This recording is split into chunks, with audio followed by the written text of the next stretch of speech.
Hi, this is Shaheedah Hill of Maximum One Realty, taking you over the hill to home ownership.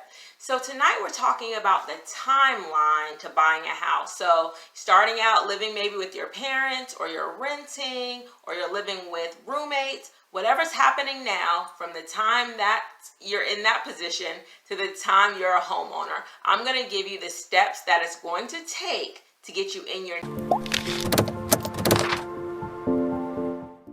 new home. So before I start, please hit the bell icon and subscribe if you haven't subscribed already, because I have new videos every week. So let's get into it. Step one is meet with a real estate agent. Now, other people may say meet with the real estate agent after you get pre-approved for the mortgage, but I believe you should really meet with your real estate agent first, because if they've been in the business for a little while, they know the best lenders, they know the best professionals to help you and help navigate you through the financing as well. Although they don't approve your financing, they can advise you and coach you through making sure you get the best deal. So find a real estate agent that has some expertise in your area and that also has some experience in working definitely with first-time home buyers. So that's number one. Number two is get organized. So I want you, before you say, I'm going to go apply for this mortgage, I have a video all about the mortgage documents you need to get pre-qualified. But the basic documents you're going to need are your tax returns, your pay stubs, and your bank statements for the most part. If you have those things, some people don't know where all of those things are, and it takes them a minute to pull it all together. If you cannot find your old tax returns, and you have to go to the IRS, fill out a form for them to send you a transcript of your past tax returns, that can take a minute. You want to make sure that you can put your hands on all of the documents that the typical lender is going to request. So again, watch that video, gather everything up, and then you're ready to do step number three. Step number three is for you to actually apply for a mortgage. So you're going to use all the documents that you organize and you're going to apply. Most places you're applying online through their website. So based on who your mortgage lender recommended, your real estate agent recommended, you may go ahead and apply, but you should apply at least 3 places. Maybe to the person that your agent recommended, to your credit union, because a lot of times with your credit union, you'll find lower interest rates. So you want to apply with your credit union. And if you're not a member, just join. It's pretty easy to join the local credit union. And then maybe a bank or a financial institution, and also maybe an online bank. So then you get a good idea of what rates everybody is offering you, and you want to make sure you're choosing the best rate. So at the minimum, you want to apply at least 3 different places. Now you're thinking, that's going to ding my credit. I don't want to do that. It will only ding your credit once, because the type of financing you're trying to get are all the same, so it doesn't count as long as you apply within a 30-day period. But I would shorten that to 14 days, just because so that you make sure there's no overlap, because then it will start to affect your credit.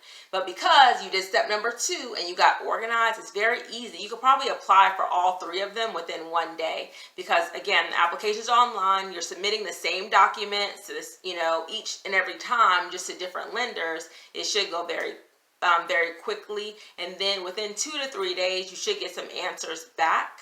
And it'll let you know what you got pre-approved for and the interest rate that they're going to offer you.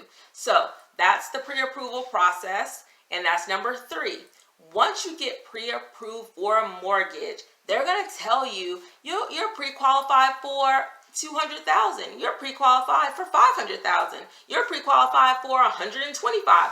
Whatever that amount is, that becomes your budget to shop for a house.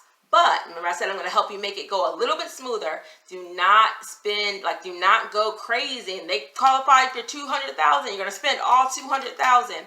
You should step back at least 10% off of what they offered you. So if they offered you $100,000, don't spend more than $90,000. You want to make sure you're making a smart financial decision, and you're not, because they're going to tell you what your maximum amount they could lend you is. You don't want to max out.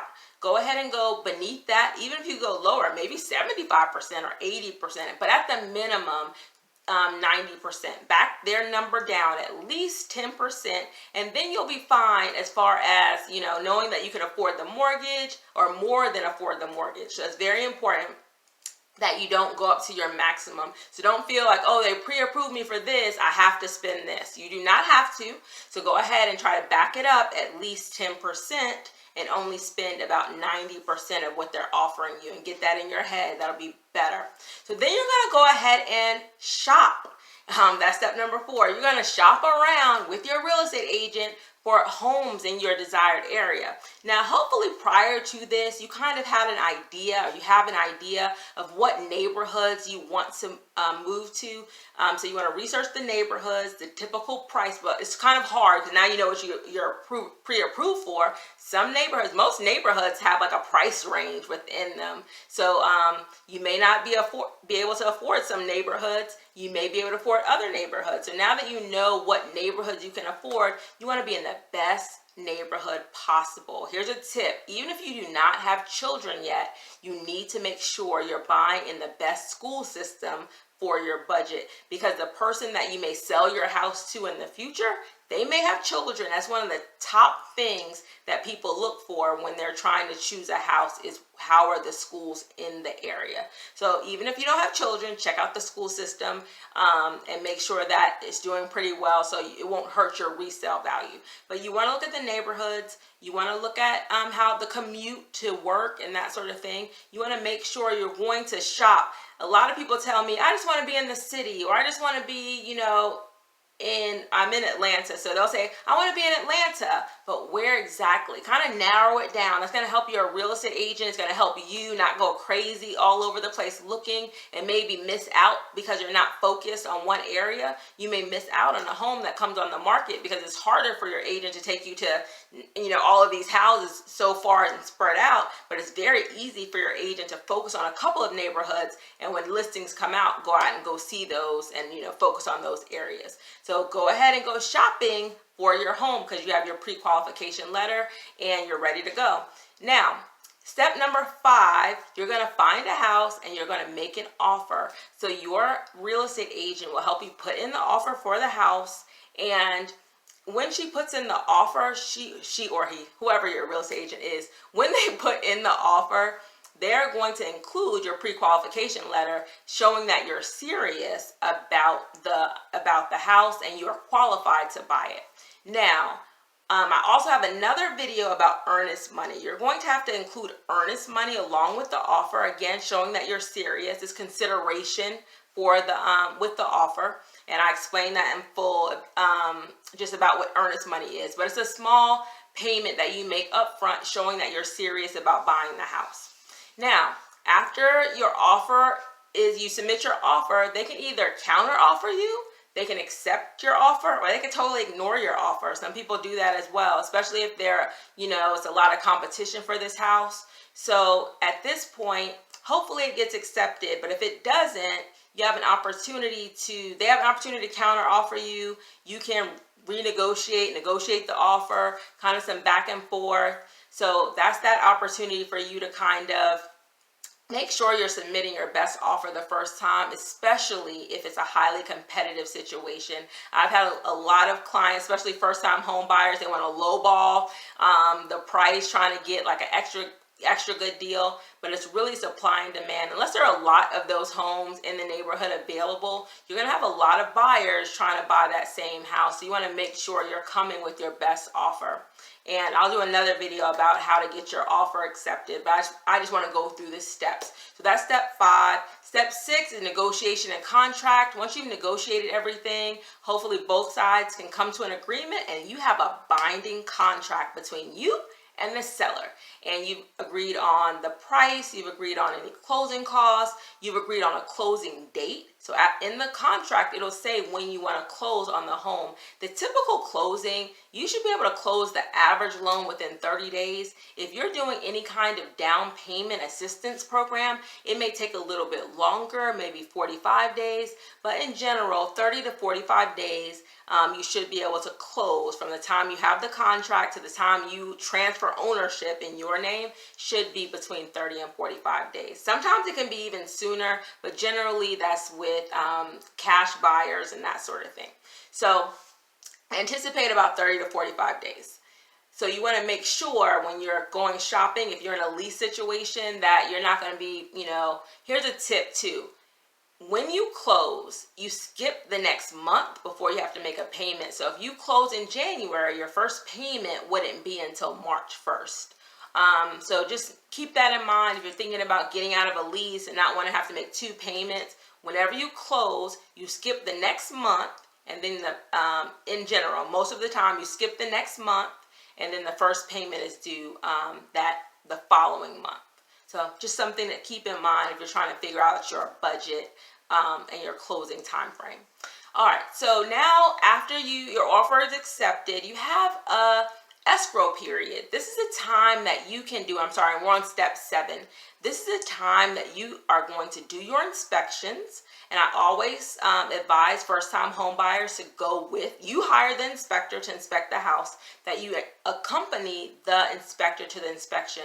Because as a first-time home buyer, you need to know something about the water heater and about the HVAC, just how everything works in the house, because this is your first time. And if there are any red flags that the inspector sees, you'll know firsthand. You'll know as soon as he sees them. So in most states, they have a due diligence period, like a period of time that you're doing your inspections, you're checking the neighborhood, you're doing all of those things, and you usually can get out of your contract with no penalty, and you'll get your earnest money back. So this is an opportunity for you to check out the house, really take a deep dive into the neighborhood, go in the morning, go at night, go on the weekends, make sure this is a place. Maybe you go and you travel that commute and see if the traffic really backs up from, this house to your job. You want to do all of those things during the due diligence period. But in general, most states, you can get out of your contract during the due diligence period for any reason. You can just walk away. But once that due diligence period ends, you're kind of stuck in that contract, and you're at risk of losing your earnest money that you put up originally if you back out after a certain period. So you're doing all your inspections. Also, an appraisal will be done during this period. So the bank that you're borrowing the money from for the house is going to send an appraiser to make sure the value in the contract is either the same or more. They are not going to lend you money for a house that is valued at less than the loan. So for example, keep it simple. The house is $100,000 and you're under contract to buy it for $100,000, and an appraiser comes out and they say this house is not worth $100,000, it's only worth $95,000. And the bank will say the most we'll lend you is $95,000, because although you're buying the house, you owe the bank. So if you ever were to foreclose or stop paying your loan, that bank takes your house back, and they want to make sure they have the value to sell it and get their money back. So they're never going to lend you more than the house is worth. So if you're worried that you're going to pay too much for this house and I don't know if it's worth this, keep in mind that there will be a third party to verify the value of the house ahead of time, so you'll know exactly what the house is worth. So don't worry about paying too much for the house. If you're taking out a loan, there will be an appraiser that comes out for the bank to verify that you're paying. If it appraises for more, that means you have equity in the house, and that's great. But if it appraises for the dollar amount, that's fine as well. You'll get equity over time. But if it appraises for less, the contract has to be renegotiated between yourself and the seller, and your agent will help you with that. So that is step 7. After escrow, after all of the contract is finalized, the appraisals are done, all of those things happen, it's time to close. Yay! And so during this time, right before this time, the lender may ask you for new financial documents. Remember at the very beginning, step 3, you got pre-approved. Now they want to make sure you're still working and you still have money in the bank. So it's really important that you maintain your financial status throughout the process. You don't want to make any major purchases, like go buy a car or those types of things. You want to keep it very low key, save all your money. Don't spend a lot, because you want to make sure you're still approved, because that's why it's called a pre-approval. They will reapprove you right before you're about to close to make sure you're still in the same financial position, that you haven't taken any, more debts. Because when they approved you based on that criteria. They're going to check again your bank statements. They're going to check your last check stub. They're going to check all of those things to make sure you still are in the same place you were during the pre-approval. So it's very important that you stay financially the same as you were during the pre-approval process. So at the closing, there should be no surprises at closing. If you get to the closing table, it's really just to transfer ownership of the house from the seller to you. You'll get your keys, you'll get any garage door openers, you'll get everything then. And the money, the closing attorney is usually at a closing attorney's office or a title company's office. They will transfer the title from the seller's name to your name, and you'll sign a lot of documents taking ownership, plus you're signing a lot of documents saying that you owe the bank the money when you took out the loan. So once you finish signing everything, the house is yours and you're a homeowner. So those are the 8 steps in the timeline that'll take you. I tell my clients it typically takes 90 days from the very beginning to the very end to find a house, to close on a house. So it's really kind of simple. So don't let not knowing the steps or being experienced, because everybody at one point or another was a first-time home buyer. So if you have any questions, please put it in the comments. Please like and subscribe to my channel. If you have any questions about any of the steps, definitely ask me. Again, this is Shaheedah Hill with Maximum One Realty, excellence in buyer, seller, and community service.